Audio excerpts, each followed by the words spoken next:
It's the Writers for Readers radio program. I'm your host, Gary Johnson. This program is providing a radio platform for York Region and area people who are seriously writing books and being published. My first guest today is Delaney de Alwis with her book, The Taking. Delaney de Alwis was born a storyteller. She's been crafting stories for 30 years. In fact, she started writing the book we're talking about today while she was studying chemical engineering at the University of Waterloo. She also spent many years pursuing a passion for engineering, science, and later product management, all the while wanting to become a full-time author. Welcome, Delaney de Alwis. Hi, Gary. It's nice to be here. Have you succeeded in becoming a full-time author, and where are you at right now? That's a great question. I have, in the sense that I'm taking time off to actually write a whole series of books. And it's the first time in my life that I've actually taken that type of a time off. But for most of my life, I have not. And writing to date has not paid the bills. So that leads me to ask you if you have a routine for writing, and what is it? I do. So one thing that helps me is my previous life as a product manager, and I recognize that the amount of effort we put in on a day-to-day basis varies. And as long as I show up at my computer at 9 a.m. and start working on something, then even if I've gotten a paragraph in or a chapter in, I consider that day to be a success. And if I'm lucky, I get on a roll and I'm basically writing till the kids come home. And so it's getting there at 9 a.m. and that's the routine. If I don't hit 9 a.m., that day is kind of a write-off. It's the discipline. Yes, yes. Your novel, The Taking, is in the fantasy fiction genre. Yes, it is. What is it that attracts you to that particular genre? Escapism, for the most part. I grew up as a first-generation Sri Lankan in North York, and at the time, there weren't very many representations of myself on TV or movies, and I was that girl who was buried in a book at all times. If you ask anyone from high school, what is she going to do? They would say she's probably going to become a librarian or a writer. And so books were my life, and it was always fantasy fiction. And that escapism of going into a different world, finding yourself with other things that can't be explained, because a lot of the time when you're first generation, a lot of things can't be explained, and you're living in this world, but at the same time you have these other truths that just can't be explained. And so my whole life has basically been this: how do I explain this? Yet you went into chemical engineering? I did. I ran away. So again, the first generation story is you get a degree. You don't go into humanities. You don't go into arts. You get a degree that pays the bills. And I was good in maths and sciences, and so chemical engineering made sense. And later on, science made sense. And later on, product management made sense. And it's all about mastering that critical thinking. But indirectly, you end up picking up, like interactions with people, the dramas of life. It is nice to have a life outside of writing where you're actually experiencing life so that you bring that back to the page. We all have had that dictatorial manager or, you essentially live the story that you end up, rewriting, aspects of it into your books. Mm-hmm. Mm-hmm. Can you give our audience a short synopsis of the story that's behind The Taking? So the story behind The Taking is there are several characters who are actually kidnapped or abducted from Earth, and some of them discover that they did not belong on Earth to begin with, but some of them are just kind of they don't want to be on Earth. There is a suicide warning on one of the chapters, and so they're given this opportunity to start new in a different world. But then the world that they enter turns out to be completely full of war and danger, and so then they have to find their way through that. And the story itself, I know when I wrote it, it was a very organically written story. When I first started writing it, I didn't know how it was going to end. And even today, I cringe, because there are things that I've written in there that I'm very proud of. But then at the same time, the story just took a life of its own. And it is a story that stands on its own. Can you describe this fantasy world for our audience? That's a hard question. It's very much, it's very much like if you've ever watched the movie Legend. It's all like kings and castles, and there are some creatures that are alien to us that would be considered normal to them. There are giants. So it's very much of the world of Legend or Willow. If you enjoy watching those movies, you might enjoy this book. You are listening to author Delini de Alwis on Writers for Readers on CHOP FM 102.7. How do you come about with the names of some of these kingdoms and people in your book, such as Drakkar, Bundarala, and Anaha, Talaskia, Nizplin, Narsi? When I'm reading the book, I'm thinking, where are these names coming from? Yeah, it's really funny. At the time when I was writing this book, I had a lot of friends who were supporting me, and sometimes some of the words used are. I would look for translations in Spanish or French or in other languages, and then I would make words up, that kind of came about as them. Like Bundarla is from Bundar, which is a monkey, I believe, in Hindi, maybe. And so it had to do with like a fun conversation I might have been having with somebody at the time when I was creating the character. And just in doing that, I ended up creating like these little Easter eggs of, people and friendships and things that I experienced at the time when I was writing the book. And so even today, like the book itself is a bit of a time capsule for me, because there are people and places that I remember as I'm reading it, though none of the storyline is based on these people. There are those hints of okay, this part of that character came from this person. And so now going back through the book, it's actually like walking through memory lane. In the taking, you use wizardry, sorcery, mirrors, spells, mind control. Did you get involved in a lot of research for the book, and what did that entail? So for this book, I did not. Really, I was just an avid reader of fantasy fiction. And so I was also a huge fan of Star Trek. I was a huge fan of lots of movies from the 80s, 90s. And so I think a lot of the elements that I've put into the book are coming from, what I enjoyed in other works, because when you're reading books, you're always going to take some essence that you like about what another author writes, and then you're going to just put your own spin on it. It's not that you're copying them; it's that you're like, I really like this idea of portals. How can I make this portal thing happen for me?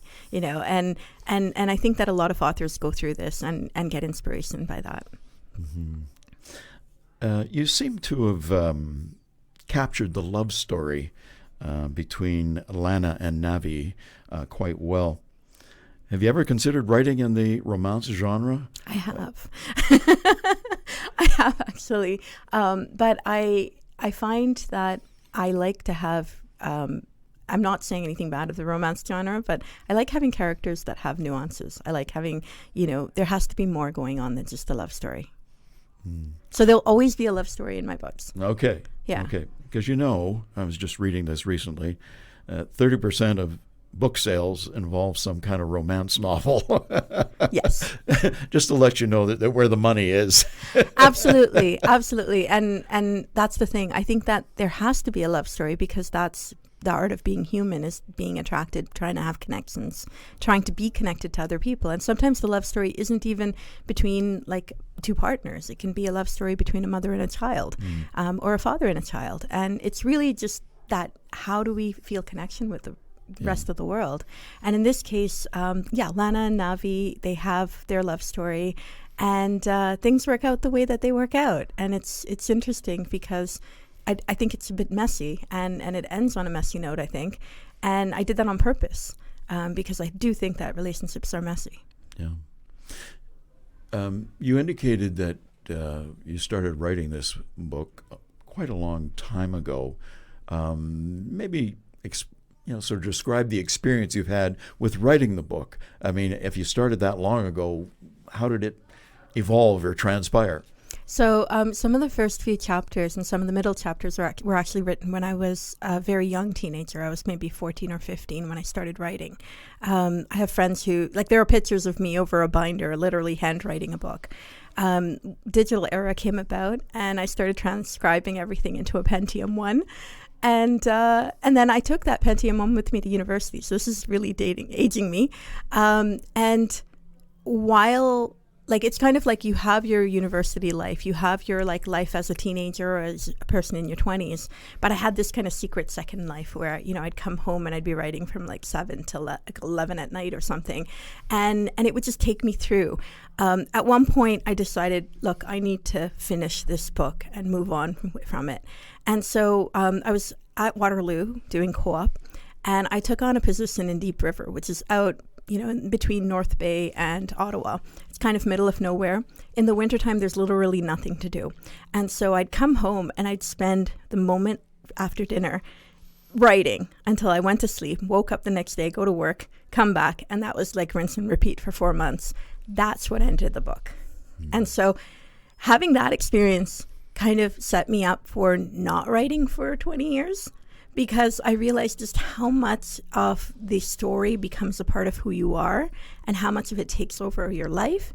And there's no room for other things because your relationship is with your book. Yeah. Now, I had to confront that because in today's world, I'm married, I have 3 kids, I have a life, and I need to be able to balance between the two. I want to be able to write books, but I don't want to have to be a hermit, locking myself out away. And I think that we do make this mistake of oh my God, I have to work on this and nothing else. But sometimes stepping away from a project and coming back to it actually makes it a lot better and a lot deeper. It's being able to walk away from those chapters you've written a week ago and keep going, moving forward. That's hard. So did you publish it at some point?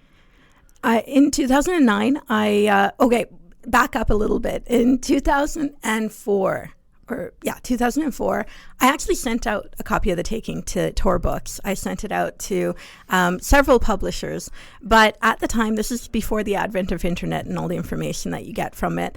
I didn't know about getting a literary agent. I didn't know anything about, how to get myself published. But I did send the manuscripts to these publishers, and they sent it back. And these are massive tomes of paper that would just come back. It was just heart-wrenching. And so I put it on the shelf. I buried myself in my work. I thought, okay, I'm not a good writer.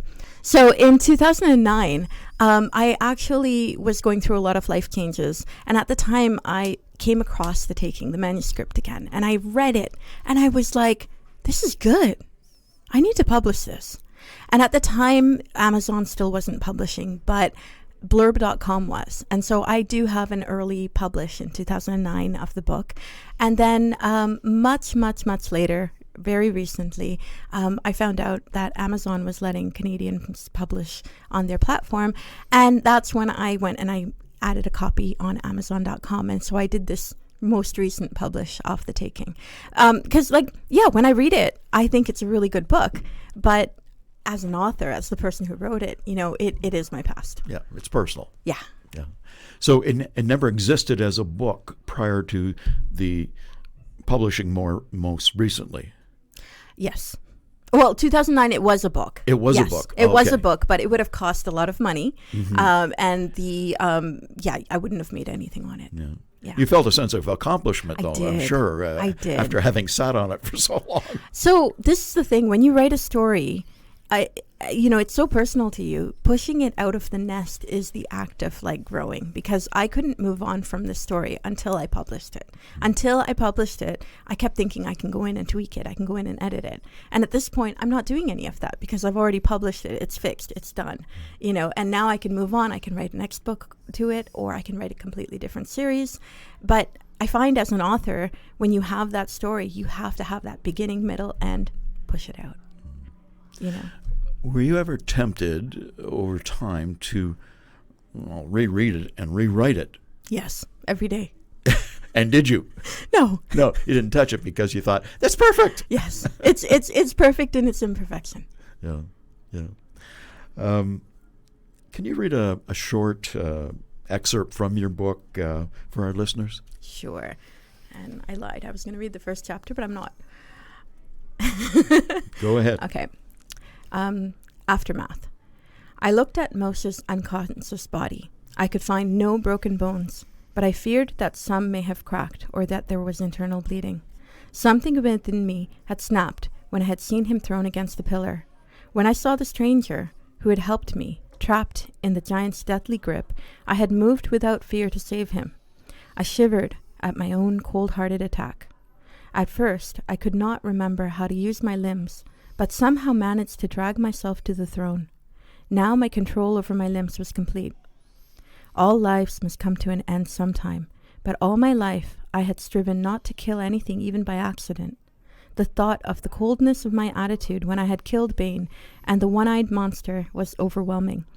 Add to that the lives that I had taken at the wills of others. I still remembered the castle and how it had combusted, leaving no survivors but myself. I also remembered every instance of Bane attacking an innocent. Their faces haunted my thoughts and heart. I would never be free of the immense guilt that surrounded me. How many lives could I have saved if I had defeated Bane sooner? How many lives could I have spared had I killed myself when they had first captured me?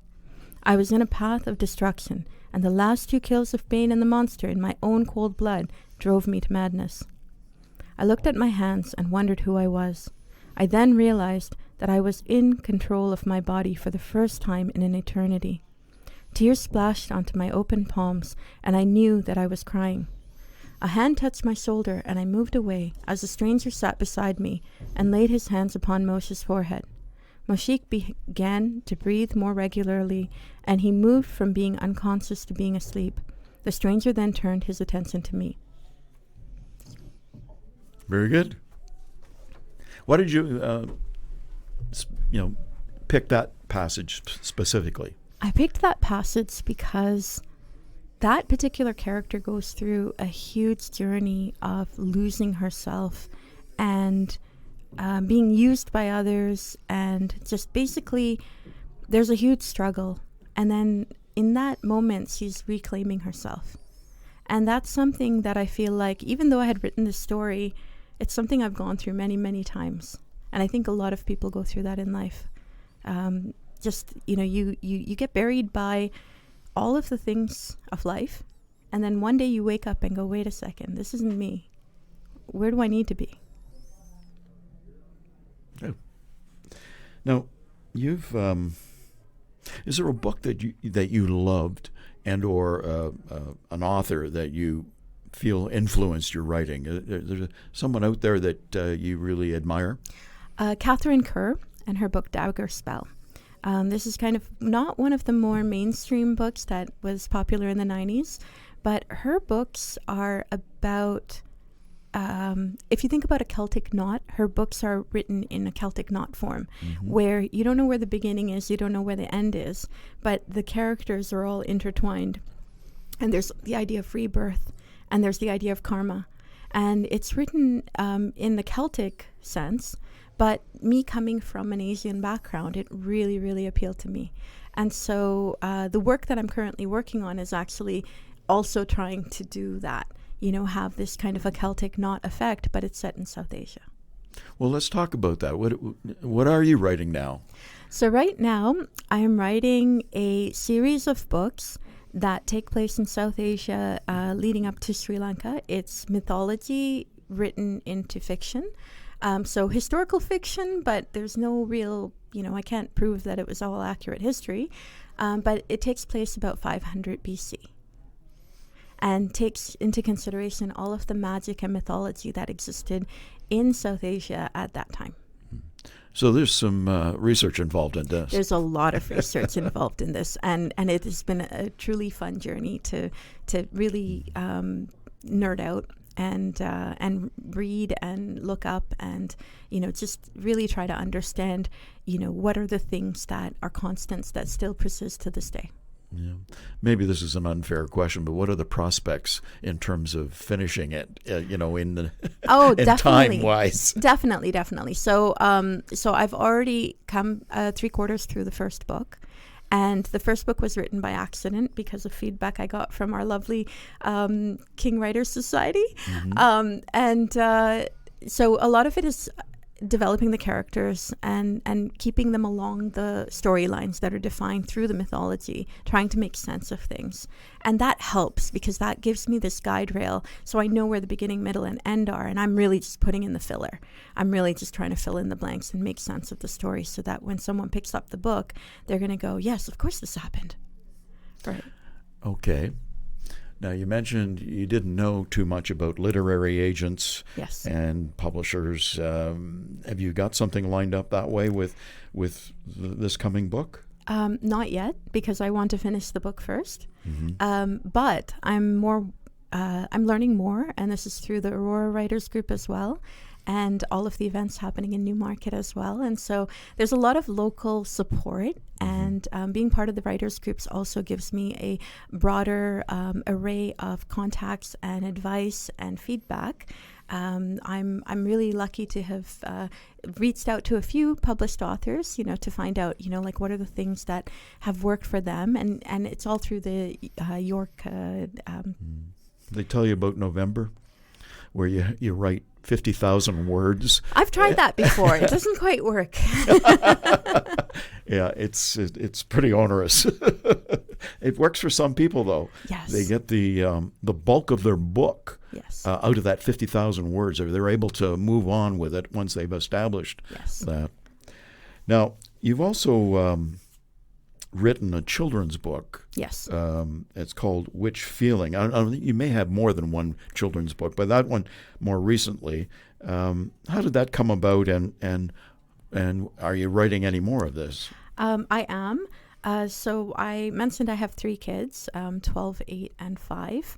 And it's really when kids are in kindergarten that they ask the darndest questions. They ask the best questions that are the hardest to answer.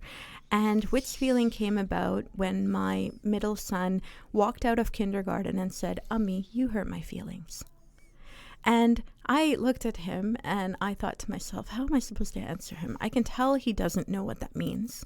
So how do I get him to ask me, what does that mean? Because he's not going to, ask me that. He just wants to use the phrase he's just learned.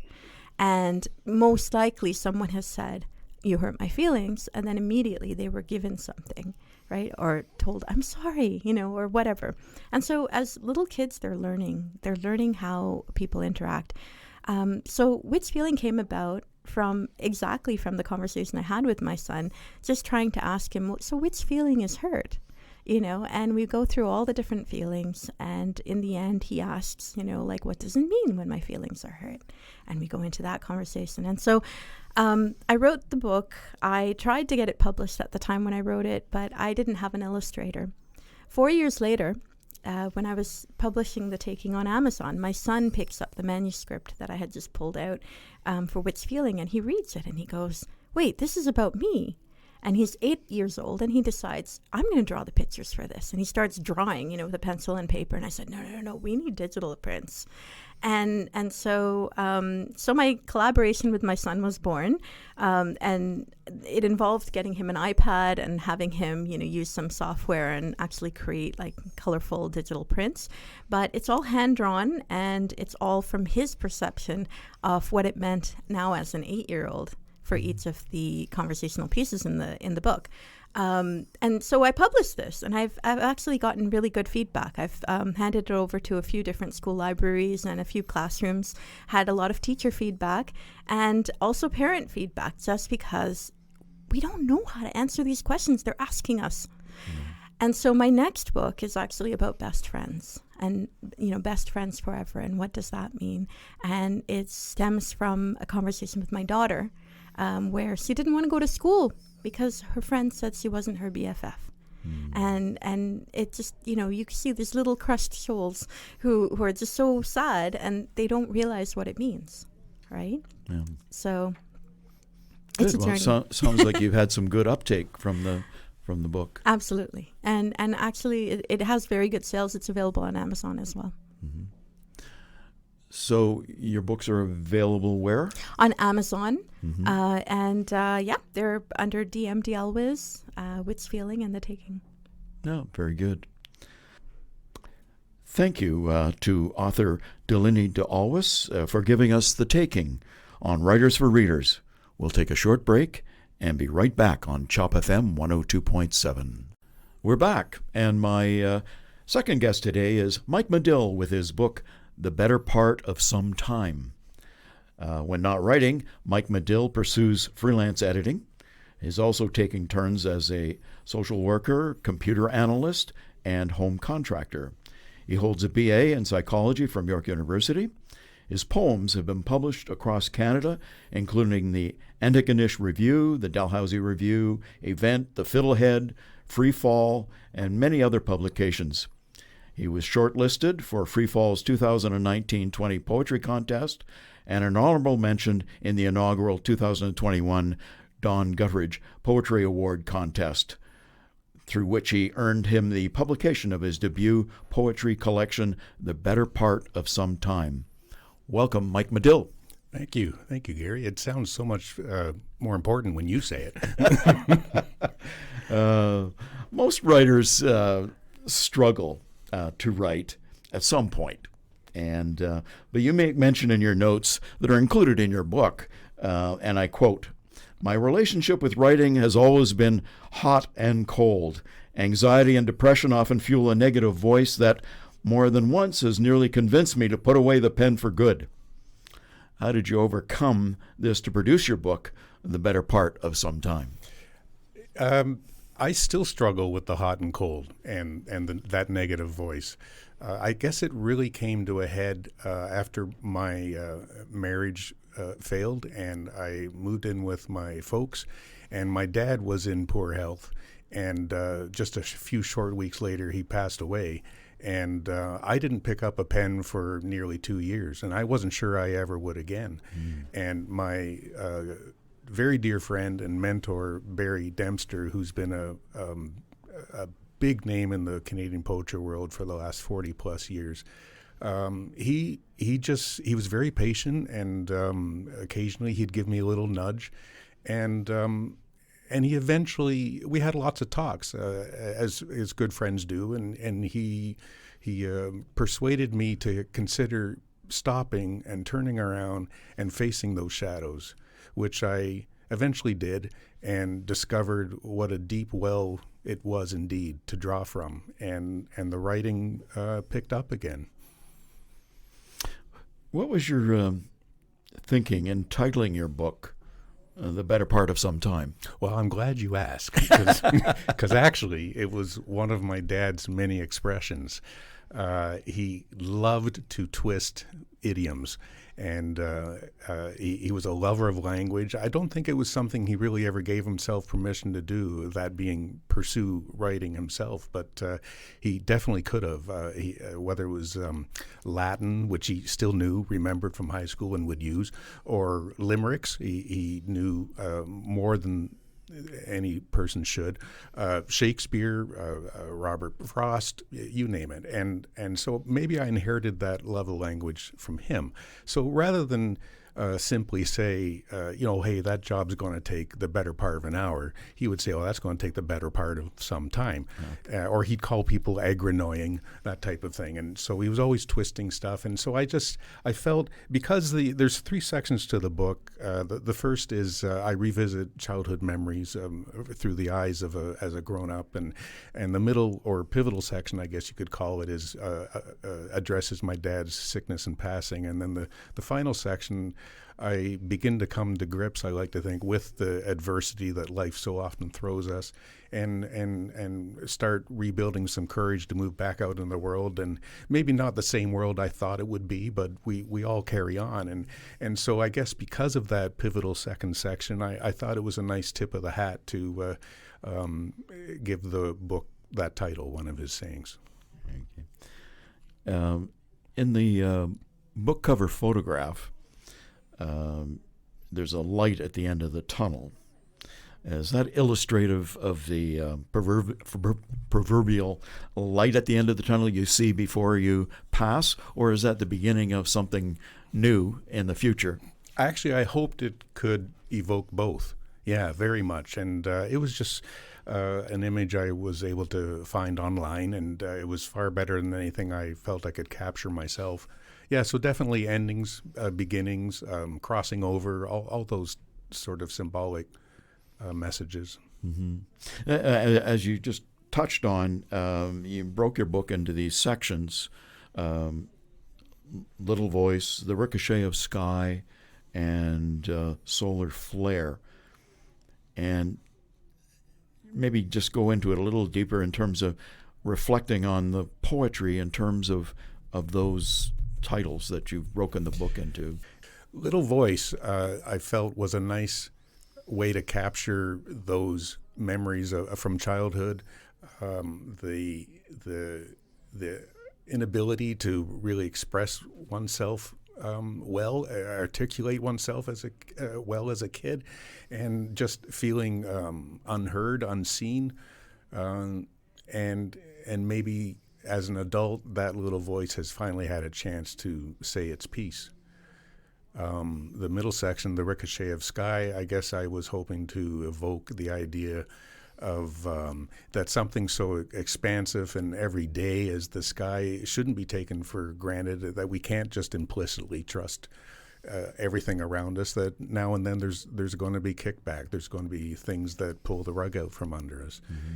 And then the final section, Solar Flare, I guess the idea of rebirth, blossoming into something new. Yeah. You're listening to author Mike Madill on CHOP FM 102.7. Many of your poems involve your feelings about family and those relationships. Do you think the poetry to be successful has to be personal, and why? I don't think it has to be personal to be successful, but it seems to be what helps the reader connect most easily. If as a writer you're putting yourself out there, making yourself vulnerable on the page, it just seems to open more doors for the reader to say, I can relate to that. I've been there too. And that's the beauty of writing. Every reader who reads what you've written is coming from a unique place through their own life experiences, their own filters, and so how you can't pick and choose how someone's going to relate to what you write, but when they do, it's magic. One's mortality seems to play a significant role in your poems throughout the book. Granny B's, Granny M's death, poems such as The Other Side, Freight Train, Bedside, All Over Again, and other poems make reference to death. Does thinking of your own mortality play a role on the emphasis you put on death, or is this just a subject area that just offers a lot of poetic material for you? Both, I think. We all suffer loss, and it's something we'll have to go through, especially the loss of our parents. But I guess these sorts of experiences, losing relatives, has given me pause about my own mortality, absolutely, and bigger questions like, why are we here? What's my purpose? And so in poems I've been penning since this book came out, I'm trying to reach towards that, a little more of the existential pursuit. So there's no definitive answer, is there? So it's kind of you can just keep shooting darts at it and see what you find. Yeah. Can you read a couple of poems for us? I'd be happy to. I know there are a few in here with a little bit of tongue-in-cheek. We can start off with something lighter. For instance, one that's called What I Need Is Another Hole in the Head. Deliver me a line that flows longer than 5-minute epoxy, tools smoother than silicone in the sun. A metaphor that doesn't need tightening like nearly every new sink's tailpiece, seeping a smug drip or two, alliterations too loath to let go.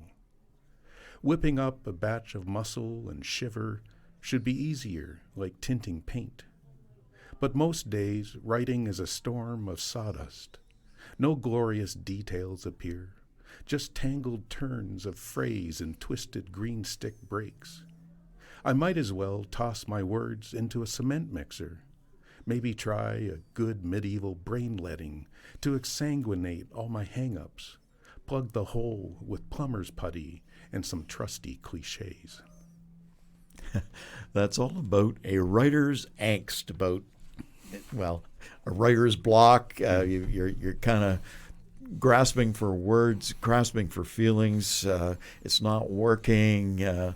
So yeah, it's true. And I was drawing on some of the imagery from my days as a contractor. Of course, you're working with my hands, and the irony is the grumbling and ranting about this inability to write. It produced a poem. Yes. It was writing itself. Yes. So Yes. I think we've all been there. Well, thank you. Yeah, try another one. Sure. I'll maybe do just a short one. It's from a three-part piece about my dad's passing, and it's the middle section. It's called Oil Can. At the visitation, 2 picture boards on easels, riddled with snaps scrambled together. Nearby, a display table I'm prouder for having assembled. Trophies from target shooting tournaments, Robert's service poems and Shakespeare's Hamlet, tempered by a dog-eared volume of bawdy limericks. One of your precision micrometers propped beside a trusty 7-pound sledge. The degree of finesse depends on the job. Front and center, your beloved oil can. Sporting a chipped red finish, its pint-sized cylindrical reservoir doubles as the handle behind a trigger lever and slender neck to nozzle. You yearn to rid your world of rust and squeaks. If it turned, twisted, pivoted, or rolled, watch out. A friend takes special interest in the table's oily centerpiece. I regale her with your 10W30 crusade, startled by the stretch of my own smile and how easily a lump slips into my throat. It shows you the kind of detail that a poetic eye can see. Like that, a lot of things that you write in poetry, the ordinary person probably doesn't take note of, but a poet does, and that's what's conveyed in that that kind of detail that most people would just take for granted. Yeah, take for granted. No, it's true. And my friend Barry Dempster, he taught me that, God is in the details. And so I find when I'm drafting something, take that extra minute to tune into your senses and what are you feeling and smelling and seeing and hearing, and how does that fuel what it is you're trying to write in that moment. Yeah, it works. It works. Thank you. How long did it take you to write the better part of some time, and how do you go about writing when you do? It took me years, in a word. It was many years in the making. I'd been writing. I actually, if I can back up, it was 2008, and I know that because I was 40, and at that point I had really only scribbled teenage angst in high school, like many of us did, and hadn't taken it seriously past that. But I was at a point in my life where I was trying to stay engaged through the winter times and take night school courses, whether it was a small engine repair or photography or what have you. And this one year, it was a writing course, and it proved to be taught by none other than Barry Dempster. And I loved it. I thrived in the class, and when it finished, he invited me to join his weekly writing group.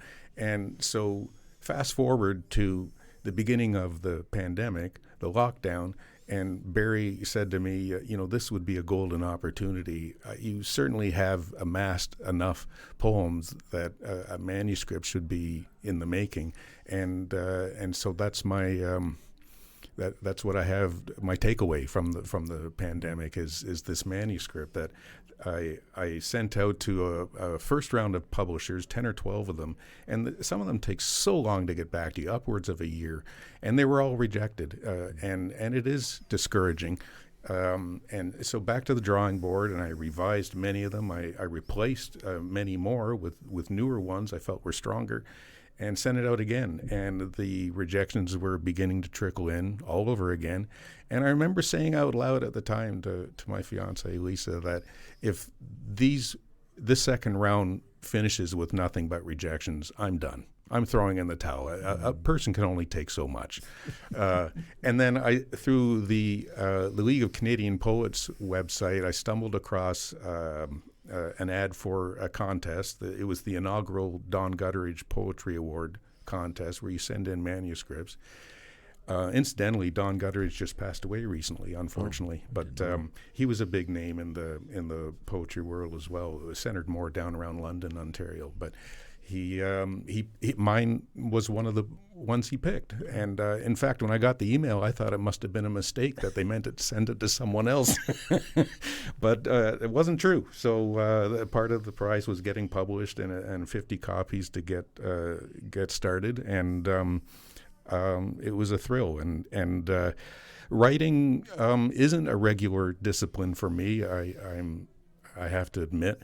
Unlike some people most people who are able to keep office hours, or as Barry says, give the muse office hours, I can't force it. If the vibe isn't there, I'm not gonna be happy with what I produce. So I just wait until I feel that urge, and then I sit down and write. And so there's productive periods and there's dry spells, and that's just the way it goes.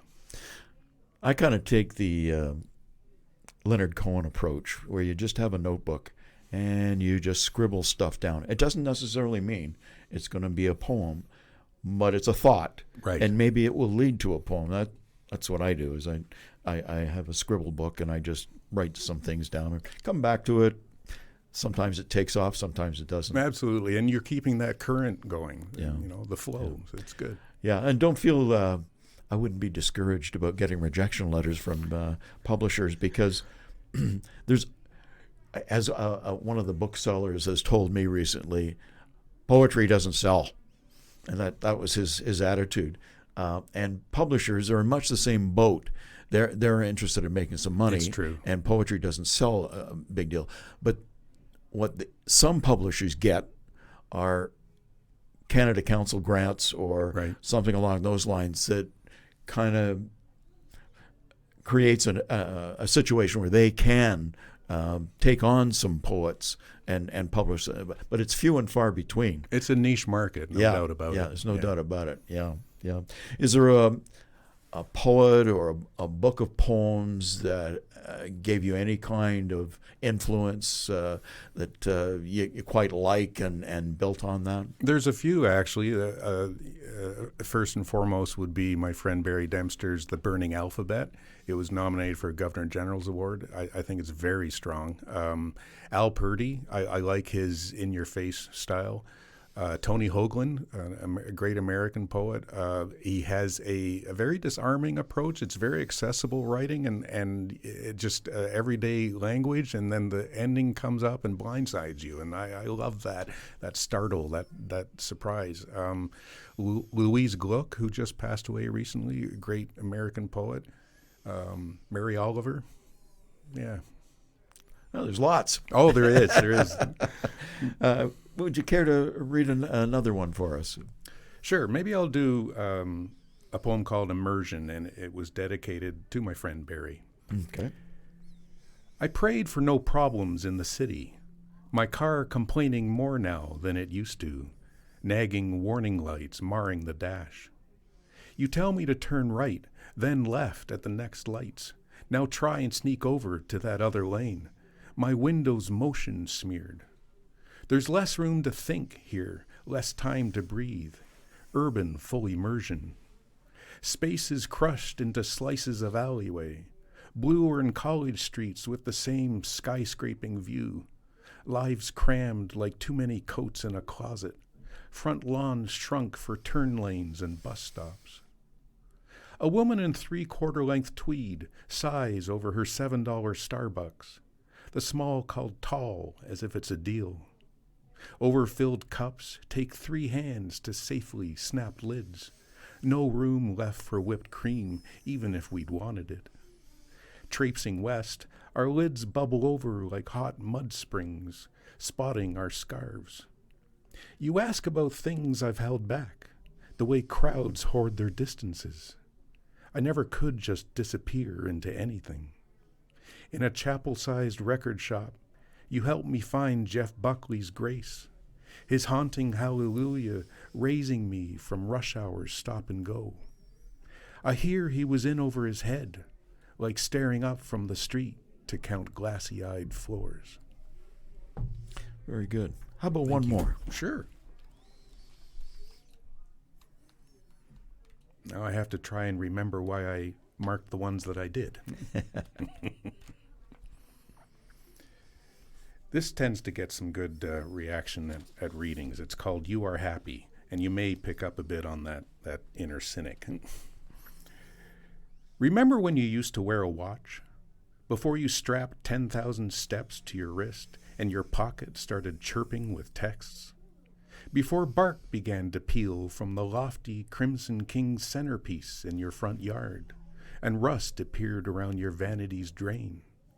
Never mind. Straight back to the dealer. There's another smudge on your limited edition Lexus and its opalescent finish. Upgrade your windows before the neighbors notice their lowly crankouts, not double hung and triple glazed. Get that cedar mulch absurdly mounded around every honey locust because Better Homes and Gardens said so. Purchase only artisanal potato chips, twice the price, gluten-free, and everyone will be impressed. Maybe even you.